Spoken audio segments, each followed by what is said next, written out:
ادھر بولا کہ بیٹا آج میں نے خواب دیکھا ہے، کتاب زندگی کا ایک نرالا باب دیکھا ہے۔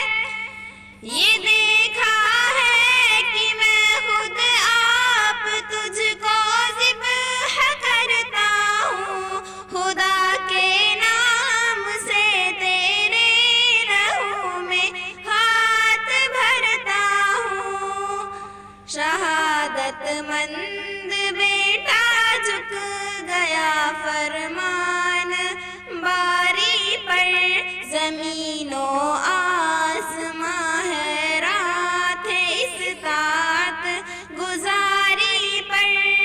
رضا جو ہی کہ یہ صورت نظر آئی نہ تھی اب تک، یہ ضرورت بیشتر انسان دکھلائی نہ تھی اب تک۔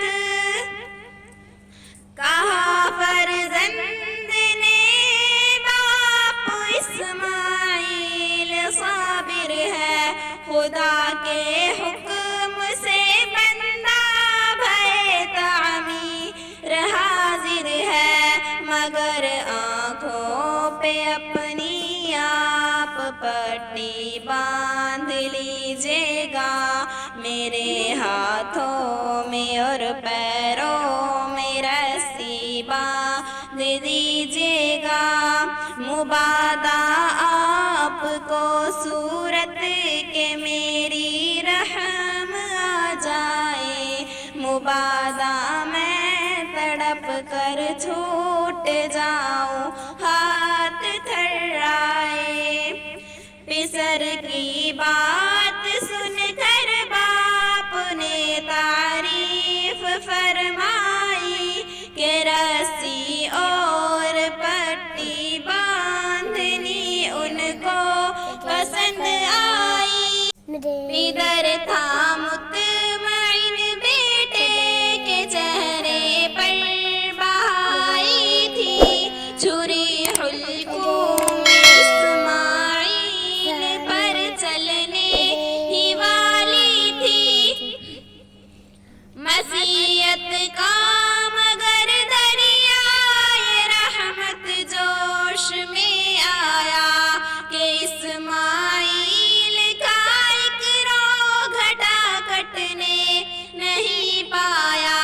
ہوئے جبریل حاضر اور تھاما ہاتھ حضرت کا، کہا بس امتحان مقصود ہے عیسیٰ رو ذرت کا، اطاعت اور قربانی ہوئی منظور رسانی، جزا یہ ہے کہ جنت سے آیا بر قربانی، ہمیشہ کے لیے اس خواب صادقہ ثمر لیجیے، اسی برے کو بیٹے کے عوض قربان کر دیجیے۔